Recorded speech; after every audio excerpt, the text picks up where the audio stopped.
ऐसा है कि हिंदू ना तो पहले खतरे में था ना आज खतरे, हिंदू कभी खतरे में होया ही नहीं। ये तो एक राजनीतिक सटन हिंदू मुसलमान को लड़ाई, हिंदू खतरे में, हिंदू खतरे में, हिंदू खतरे में कथा हिंदू के इनकी एक न्यू आपस में भाईचारा बैठ के भाई इनका कत्ल है वो इनका नाश हो है। हिंदू ना पहले खतरे में था ना आज था। हिंदू तो अंग्रेजों टाइम में भी खतरे में कोई था, सिर्फ लड़ाई थी, राजनीतिक लड़ाई थी अंग्रेजों के साथ है। यूँ तो एक राजनीतिक दुकान चलाने खातिर इनकी दुकान होगी फैली, ना तो हिंदू लड़ते ना मुसलमान लड़ते। ये न्यू कहें कि इनका एक एजेंडा था आरएसएस का कि हिंदू राष्ट्र बनाया जाए। आप ये बताइए, हमारे साथ महाराज भी मौजूद है। बाबा नाम बाबा क्यों कर चल रहे हैं, आके से डाल चल रहा है, कोई परेशानी हो रही है? ऐसा है पूरे देश के अंदर ये आंदोलन पहले थोड़ा सा पंजाब से चले थे, उसके बाद हरियाणा डाटा गेम, और आज मेरे ख्याल में 16-17 स्टेटों के अंदर ये आंदोलन फैल चुका है। और ये लड़ाई बहुत पुरानी है। अंग्रेजों के टाइम में भी एक वाटरमैन टैक्स आया था, उस टाइम भी लोगों ने मतलब छुटवाया। जब राजनीति के अंदर मतलब बेसमझ आदमी आ जाए, चाहे वो प्राइम मिनिस्टर हो चाहे वो मुख्यमंत्री हो, राजनीति एक शतरंज का खेल है। और उसको न समझने के कारण इब दुष्यंत का जहाँ जिक्र आया, दुष्यंत ने तो एक नाबालिग खिलाड़ी समझो, बांदर का हाथ में उस तरह हो करा के करते। इसलिए जो चौधरी देवीलाल जी थे उसके तो इसने जमाए पानी फेर दिया। चौधरी साहब को तो आज दुनिया सलाम करती है, कोई भी पार्टी इसकी बुराई नहीं कर रही, लेकिन इसने क्या था कि जमुना पार भेजांगे, ये बात कही थी, जमुना पार भेजाएंगे, खुद उनकी गोदी में जाए बैठे। आने वाले समय में जैसे आज के जो 15 या 20 साल के 30 साल के बालक हैं उन तीनों बेर अंग्रेज राज किया करते। एक टाइम ऐसा होगा जो आज की जनरेशन 30 साल बाद आएगी, न्यू कहेंगे एक थी बीजेपी, जो कि अंग्रेजों ने फोटो हम देखा है नहीं, उस तरह बीजेपी के लोग न्यू दिखा करेंगे, अरे खट्टर भी हुआ करता भाई। और ये आंदोलन इतना सहनशील, इतना जो कि एक सेंसेबल चल रहा है। पुलिस के ऊपर दबाव सरकार का, कुछ अधिकारी, मैं सबको नहीं कह सकता, कुछ अधिकारी भ्रष्ट भी हैं, हिसार में भी हैं और भी हैं, कुछ तो उनकी भ्रष्टा के कारण कुकर्म होया। और किसानों ने आज तक किसी की बुराई नहीं करी। पत्रकार जो जिसके ऊपर आपने बात लिया, मैं नाम में ले जो कर्म वाला रोड़ा था, उसके ऊपर कह दिया, उसकी भी कुछ गलतियाँ थी, लोग उसकी इज्जत करते हैं, वो भाईचारा भी हो गया। मतलब कोई कारण था कहीं भी, दोनों तरफ से थोड़ी थोड़ी तो दोनों तरफ से, जो तो मैं भी मानूँ दोनों तरफ से थी, लेकिन वो हालात इसे बन गए कि एकदम मुझे कह दिया तरह भूखा कौन जानता रहता है, उस बात के ऊपर लोग चिकर के। बाकी पत्रकार हमारे हैं, हमारे परिवार में तो हैं, कोई बाहर से ऊपर से नहीं आए, दूसरी बिरादरी के कोई नहीं। एक बीजेपी ने एक तो जातिवाद का जहर फैलाया, एक एनआरसी का है, ये चीज़ें करने की नहीं थी। आज एक बात बताओ, ये जगह हिंदू राष्ट्र कैसे बन जाएगा? 22.5 करोड़ तो है मुसलमान और 6 करोड़ हैं सरदार। ये चीज़ तो एक दूसरे ने बढ़ाया गया ताकि इनके तो कुकर्म छुपे रहें, बीजेपी के कुकर्म छुपे रहे, या आपस में लड़े जाए। आज पूरा समाज, हिंदू हो चाहे मुसलमान हो चाहे सिख हो ईसाई हो, सब एक हो चुके, सब ने न्यूबेरा पिट गया कि यहाँ तारा पर्दाफाश कर दिया। हाँ, क्योंकि इन लोगों ने पहला, मैं मेरी 62 साल की ज़िंदगी में पहला ऐसा राज देखा है जो मानता नहीं।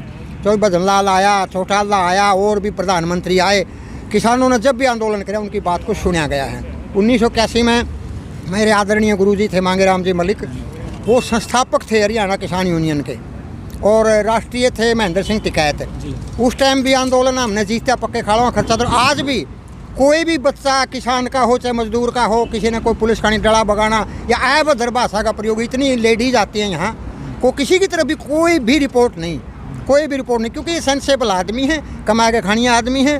एक आप ये देखिए कि सदियों से लेकर आज तक किसान को अन्नदाता कहते हैं हिंदी, और अन्नदाता के ऊपर जिसने भी चोट करी है नहीं, उसका सत्यानाश होया है, क्योंकि अन्नदाता अपना कमा के खानिया है।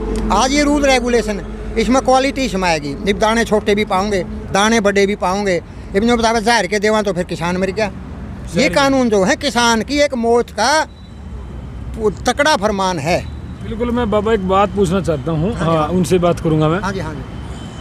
कि आगे आज तक मैंने देखा ना कि इन कानून के विरोध करते ही नजर आए मैंने, हाँ। लेकिन पूरे भारत में रियलिटी है, काफ़ी लोग मेरे को कमेंट भी करते हैं कि तू किसानों की तरफ है। या मैं बता देता हूँ, मैं खुल के पत्रकारिता करता हूँ, मैं सच दिखाने की कोशिश करता हूँ कि मैंने आज तक भी कोई इन बिल का समर्थन करते हुए नजर नहीं आया। इसका कारण है, इसमें एक तो जो ज़मीन मान के चलो ठेके पे ले ली, इसके ऊपर वो लोन ले सकता है, जो भी अडानी है अंबानी है, 2 कंपनियां हैं, वो इसके ऊपर लोन ले लेगा। 1 किलो मैंने 10 लाख रुपये लोन ले लिया, तो मेरे खेत के अंदर मैं मजदूर हो गया। इसके अंदर मतलब कोई भी बात इसी को नहीं, 1 भी % 0% सूत्री हो, अगर वो लोन ले लेगा, क्योंकि तो लेना वो व्यापारी लोग हैं, कल को ये देश क्या करेगा? और फिर इनसे न्यू समझना चाहिए, राजनीति किस पर करोगे? अगर देश से खत्म हो गया तो सारे जाओगे किसका तुम्हें? अच्छा बाबा एक बात पूछना चाहूँ, राम मंदिर बनाया, काफी जो सरकार ने काम करे हैं ये उन पे भी तो चर्चा डाल ये एक राजनीतिक स्टंट था ये राम मंदिर का। राम मंदिर अयोध्या में कोई नहीं, वहाँ राम ने सारी दुनिया मानना है, पूरा हिंदू समाज मानता है, दूसरे लोग भी मानते हैं, लेकिन वो तो एक राजनीतिक स्टंट था। और गोगोई राज्यसभा का मेंबर बनना था, नहीं 50 साल से मुकदमा चल रहा है, उसको राज्यसभा का लोभ दे दिया और राज्यसभा में चलेगा। राम मंदिर का वो हो गया। राम मंदिर में कितना नुकसान होया है, कितना लोगों का आपस में भ्रांतियाँ फैली हैं, हिंदू मुसलमान का रोड़ा होया है। तो एक इतनी बहुत सी मस्जिद हैं, बहुत सी ऐसी मस्जिदें जहाँ मंदिर थे, क्यों सनातन धर्म आदिकाल से है, शुरू से है, ये तो 2000 साल पुरानी बात है, ईसाई हो या दूसरे हो।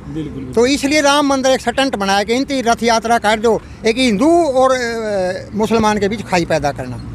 मंदिर अपना गामा में है, श्री राम के भी हैं, विष्णु के हैं, हनुमान के, और कुछ राम जो बता मैं था नहीं। काफी टाइम से जो मुद्दा चल रहा था, ये 50 साल से 100 साल से कह रहे थे, उसका मतलब पब्लिक के लिए उसमें कोई अच्छाई कोई नहीं। इनकी एक पीछे कमाया गया अरबों रुपये उसके अंदर आए ट्रस्ट में। उस ट्रस्ट का चेयरमैन कौन है? अडवाणी जी, कुंड में बिठा दिए।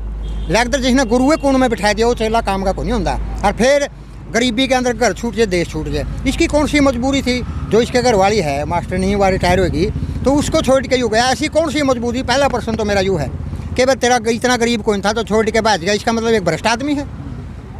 अच्छा बाबा एक बात पूछूं मैं कि यू आंदोलन क्या परसेंट तक जा लिया और क्या परसेंट रह गया? हम जो है कि लड़ाई 99% जीत चुके हैं, 99% जीत चुके। इसके प्रमाण हैं, क्योंकि एक तो सरकार पहले हमारी सुनियाई नहीं कर दी। अब सारे कई साइड हो रहा है, सुपने में मैनू देखा कटे बते आए हैं, रेली होंगी दिखे हैं, ओखा पींदे दिखे हैं। ये मेरी मतलब पर्सनल विचार नहीं है, मैं जो देख रहा हूँ नहीं, रोज़ टेलीफोन करूँ, उनके वीडियो देखता हूँ, तो सरकार एक तो बेशरम होया नहीं होगा, मैं यूँ कर दूँगा। अब तो गुर्रे दिखाऊँ, ये गुर्रे अल्ले बस 2022 में मेरे ख्याल में इनके लिकट जाएंगे, 2024 में तो साफ होने हैं। 2022 में 8 लिकट जाएंगे उत्तर प्रदेश, बिल्कुल लिकटेंगे जी। उत्तर प्रदेश में बीजेपी साफ है, क्योंकि वहाँ के बातचीत भी हुए हैं उन लोगों से। मेरे पांचेर जिला में मेरे भी जान पहचान है। नहीं बंगाल में भी कह रहे थे वहाँ से बड़ा साफ करने की, लेकिन सुपड़ा साफ हो गया और क्या हो गया? नहीं वो तो गया, लेकिन पहले उनका कम सीट आई थी, बिकॉज ज़्यादा ऐसा है न्यू है कि और किसान यूनियन थोड़ी लेट गई। अगर किसान यूनियन एक भी ना पहले जाती तो ये जो करीब 40 हरियाणा में नहीं 40 से भी तले रहे। किसान यूनियन की भी अपनी मजबूरियाँ थी, क्योंकि अपने लोग समझाने थे और वहाँ लेट गए। अगर एक भी ना पहले किसान यूनियन जाती तो ये 0 पर जाते। अच्छा राकेश टिकैत ने वहाँ नंदीग्राम में रैली करी, हाँ, मतलब उन्होंने कहा बीजेपी को वोट ना दे, लेकिन वहाँ से बीजेपी का कैंडिडेट जीत गया और जो वहाँ की ममता बनर्जी है वो हार गई। ऐसा होता है, वो कुछ स्थानीय कारण है, वहाँ के कुछ मजबूरियाँ ला लो, स्थानीय कारण ला लो, कुछ सरकार का दबाव लगा लो, जैसे ऑफिसरों पे या बड़े बड़े वहाँ ठेकेदार उनके ऊपर एक नैतिक दबाव।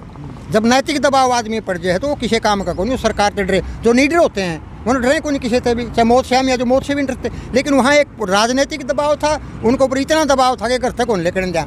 हरियाणा कोई बंगाल ने छोड़ के कौन सा स्टेट ले, वहाँ आज भी कत्ल होने लग रहे हैं, क्योंकि वहाँ दो हैं, कांग्रेस और बीजेपी आपस में कत्लेआम हुआ है। वहाँ एक नैतिक दबाव था, राजनीतिक दबाव था, पैसे का भी दबाव था, कत्ल का मतलब पिस्टल का भी दबाव था। और बाकी बीजेपी ने वोट देकर नहीं राजी कोई भी। अच्छा बाबा एक बात और पूछूं, कड़वे सवाल हुआ करे, तू कह रहे कि जो है पहले हिंदू खतरे में था, और जब तक बीजेपी सरकार आई है हिंदू ने एक आज़ादी मिल गई, क्योंकि कहीं ना कहीं नहीं ऐसा है कि हिंदू ना तो पहले खतरे में था ना आज खतरे, हिंदू कभी खतरे में होया ही नहीं। ये तो एक राजनीतिक सटन हिंदू मुसलमान को लड़ा, हिंदू खतरे में हिंदू खतरे में कद था।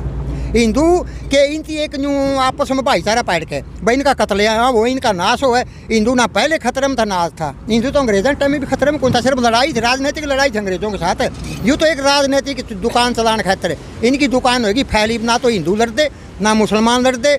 ये न्यू कहें कि इनका एक एजेंडा था RSS का कि हिंदू राष्ट्र बनाया जाए। आप ये बताइए 22.5 करोड़ मुसलमान है, 6 करोड़ सरदार, हिंदू राष्ट्र कैसे बन जाएगा? एक लोगों का सत्यानाश करने खातिर और होना है इनका खुद का।